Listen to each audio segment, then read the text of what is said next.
replacing the electrical cable was a bit dodgy. Just about all set up. Got my laser lines up so I can just drill along. Pre-marked my holes where they're going to be, so I'll time lapse this bit and hopefully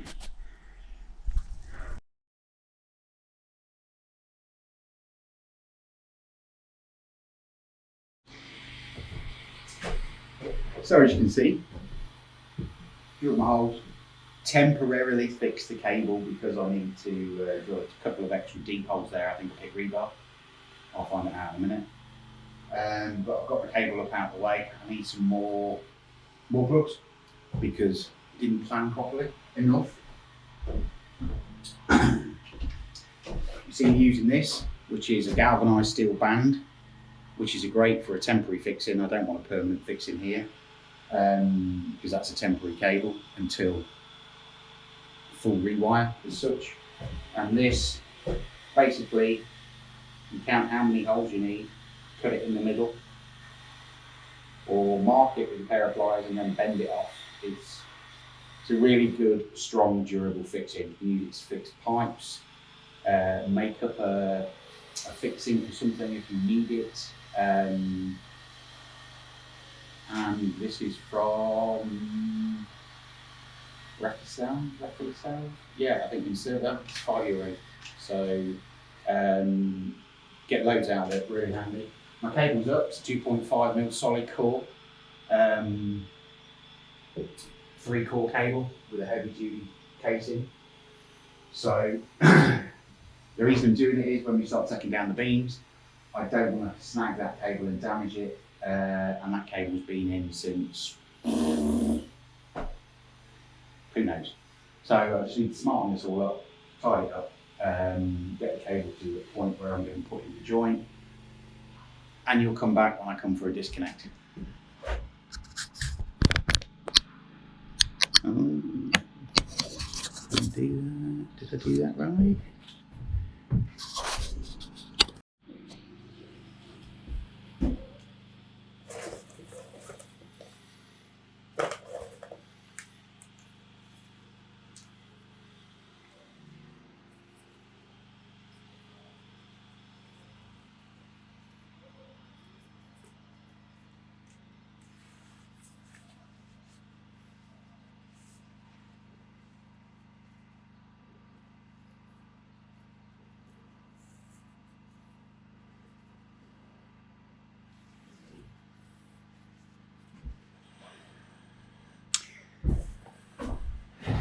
So here we have our lovely little distribution board.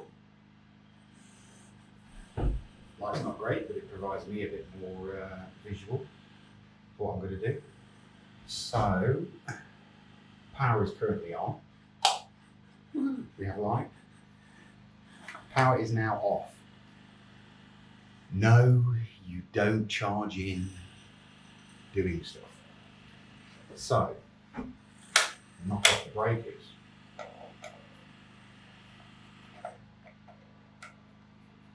You've got to be quite careful because these are really, really old, and this is bakelite plastic, so they'll go cracking. So that's now should be able to lift it up. Now it's live. Now it's tripped.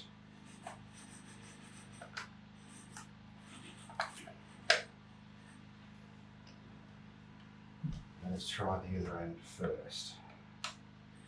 I have had this off once before, but I'm looking if I can remember how. So there's 4 little screws here. The meter is still live, but we have another breaker here. But I'm going to show you something before we do that. Let's try a small screw.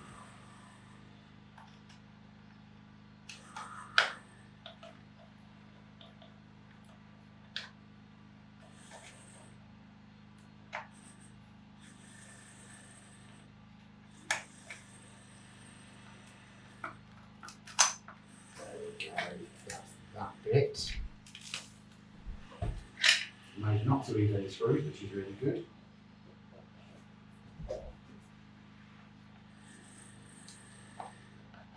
that's that bit. Right. So, what have we got? So, Portuguese electricity. It will kill you just like UK, American, any electricity in the world. So, black is their actual conductor on this because it's really old. And there we have 230 volts. So this side, we have nothing between the light and the neutral. As you can see, my little things are red and black. You cross them over, you still get 230 volts. I'm just being pedantic. So 230 volts, we still have mains power to that. That is live. That is backed by a 45 amp, 500 milliamp circuit breaker, which will hurt if you get an electric shock. If you're not 100%, 1000% confident, don't fucking touch it. Bleep the word out, Michelle. Do not touch the electrics unless you're confident you can do it. So that's off. Meter's off. Doesn't prove this is dead. So we've proved the meter works and that this is live. Now we prove it and everything's dead. Unfortunately, I don't have an earth on which to test against the live. So if the neutral is disconnected, we're a bit shit out of luck. So this is the cable we're changing.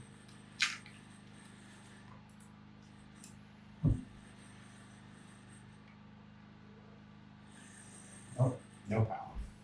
Excellent. That's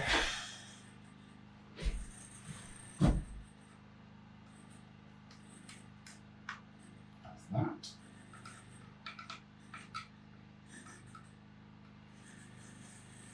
That's that.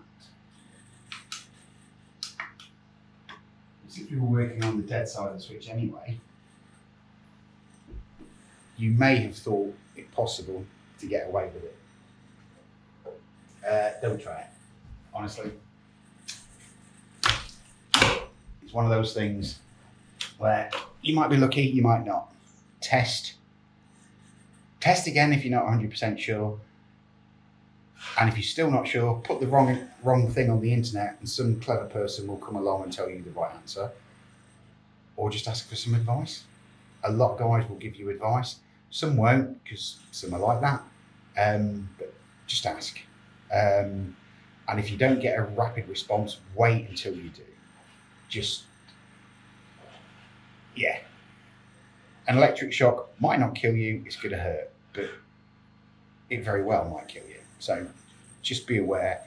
Confidence is key. Take a little bit of training, ask a friend, you know, all that sort of thing. As you can see, I've fixed my cable now all the way along. My joint box is going to be, I think, the other side of the wall. So I have a little bit more work to do yet.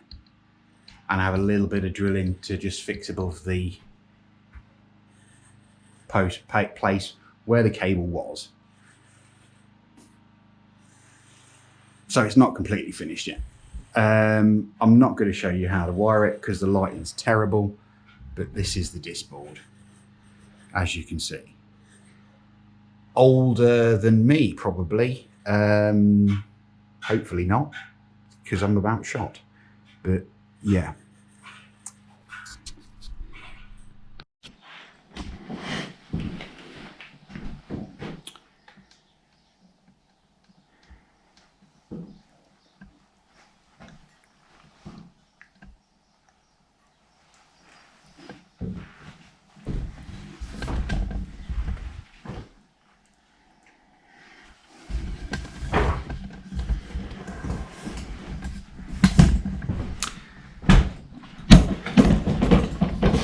So as you can see, fixed it in. Spacings on these, every 150 mil. They're about every 200. 200 is probably 18th edition regs spacing. I've done it smaller. stronger. When one of these beams comes down, if it catches it, it's not a big issue. Above the door, not so many, just because I didn't measure the 6 inches. But anything's going to come to the middle of the room before it comes down, so I'm not too worried about that because of the electrics on the side. Electricity's onto the whole of the house now. Yes, it was checked, tested. I found out where that cable went. I've removed it fully, and I've gone through into the back box. Job done. Temporary supply only until I can start the full rewire, which I'm still planning, and we need to have got these beams out, new ones in, but I didn't want to take these lights out until I'd done all these little bits. So the next thing to come out will be the lights in here, the light for up there, so on and so forth.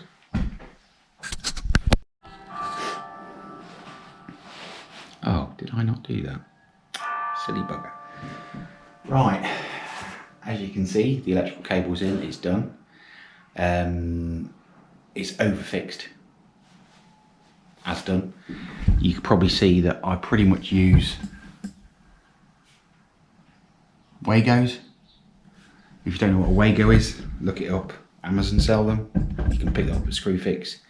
They sell them over here in Portugal as well. All these, every single joint in the building I've been through and replaced with Wagos. There were the twist locks ones which damage the cable. You can't remove a circuit without having to remake off the end. I don't like them. I don't like the connector block style ones which use screws as well, because they can damage the cable as well. The Wagos don't damage the cable. You pop it in, it's an absolute positive guaranteed fixing for the cable. It's pretty obvious if something's overheating straight away. You can see it. Yes, they're expensive, but they're so easy. It takes 5 minutes. You can use crimp connectors if you want, but that's just for straight inline connections. I exclusively use crimp connectors if it's just a straight inline and this is a permanent fixture. At the minute, these aren't permanent fixtures, so the Wagos work beautifully, and they allow you to have 5 cables into 1 point. And I've been through every single joint in the building, pulled out all the twist locks, put on Wagos exclusively throughout the whole building. Yeah, had every socket front off, every light switch, replaced every light switch, replaced every socket, removed circuits that were damaged, found damaged burnt out cables. That's why I did it. I've sort of have half an idea of where all the cables go now. They're all buried in the wall in conduits. Not that easily accessible, but slightly better than trying to rewire a UK house. I could surface mount and rewire, but I don't want to have to do that. And as yet, I've still have to put an earth stake in to provide us with an earth, because there is no earth. Some of the cables have an earth cable in, some of them are just 2 pair. So it's a live and a neutral. So there's a lot of cables run without an earth at all, which it's not really a good thing. Well, it's not a bad thing, it's not a great thing, so it does need resolving. And that's what's going to happen when I do the rewire, which I've sort of got the circuit layouts planned. I know where the sockets are going to need to go approximately, and for wire, because I've got to wire up the upper and underneath as well, because there's a lot of lighting under there. And really this doesn't cover any sort of spec that I've ever seen, ever. Maybe in the 60s in the UK it was okay, but now for 18th edition it's so far off, it's just, you know, not even counting. So when the full rewire starts, I'll probably time lapse some of it, photograph some of it, and just give you an idea of what I'm actually doing to provide us with safe, continuous power in the best possible way that I can. As you probably saw with the cables, mounting it every 150 mil. That's a bit overkill, probably every 200 mil for a clip. But because that bit along the wall's going to be probably subject to a little bit of a pull and a bang when the beams come down, I've over-engineered it just to make it safe.